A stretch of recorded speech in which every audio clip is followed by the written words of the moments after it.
Bonjour les élèves.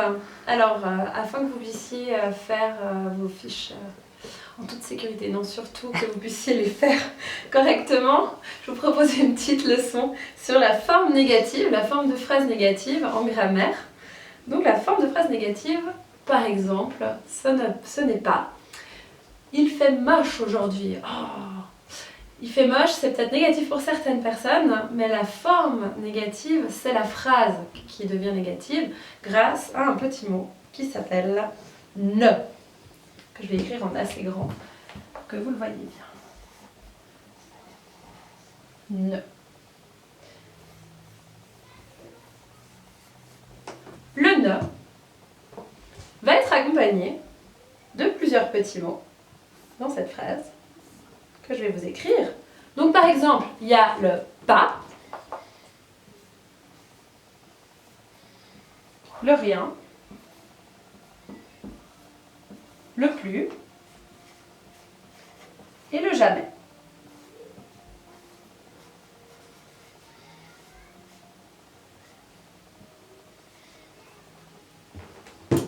Donc, voilà, la forme négative, elle est toujours accompagnée par ce petit mot ne.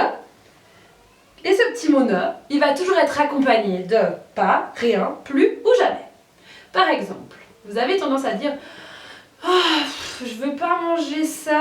Alors, je veux pas manger ça, c'est souvent ça que vous dites à la maison, ou je sais pas, pauvres parents. Je veux pas manger ça.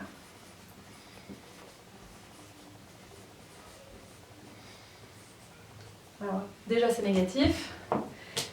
Le pas qu'on retrouve ici n'est malheureusement pas accompagné par le ne. C'est pour ça que entre le je et le veux, il faut absolument que vous écriviez le ne. On parle très souvent on ne parle pas souvent de la bonne manière en termes grammaticaux. Donc c'est bien je ne, petit nuage, veux pas manger ça. Donc le pas, il va toujours être accompagné par ce ne. Si vous l'oubliez dans la phrase, c'est que ce n'est plus une phrase négative. Donc je ne veux pas manger ça.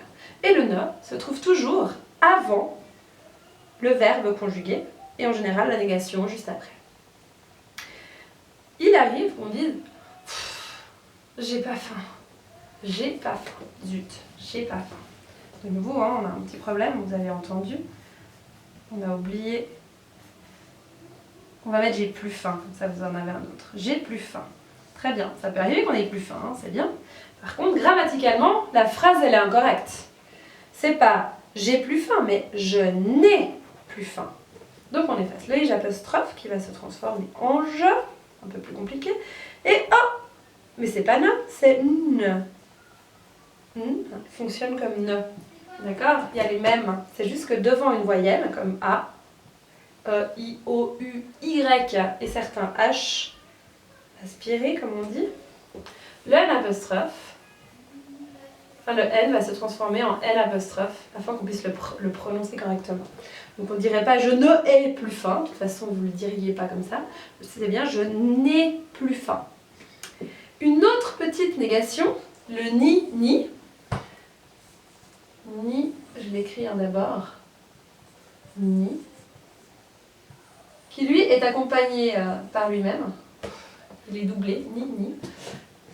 Je n'ai ni chaussettes, ni culottes dans mon armoire, vu que, confinement oblige, on ne va pas tous se croiser hein, à la buanderie. Voilà, c'est pas grave. Hein. Donc là, le ni chaussettes, ni culottes, il est devant des noms, et plus juste devant un verbe conjugué, et ensuite il y a le petit mot de la négation. Là, c'est devant des noms. J'ai ni ça, ni ça. Je n'ai fait ni ça, ni ça. Je n'ai ni fait ta feuille de français, Christelle, ni ta feuille de maths. Ok, très bien. Donc là, c'est une négation aussi. Si vous les aviez faites, ce ne serait pas une négation. Donc vraiment, faites attention entre vraiment si vous trouvez quelque chose de moche. Hein. Le stylo est moche. Ok, c'est négatif, mais ce n'est pas une phrase négative car il n'y a ni un ne, ni un petit mot de la négation. Voilà. En espérant que vous ayez compris, j'attends si jamais vos questions par message, mail ou sur le blog. Et puis, bah, je vous souhaite tout bon pour les formes négatives. N'hésitez pas à me faire des phrases.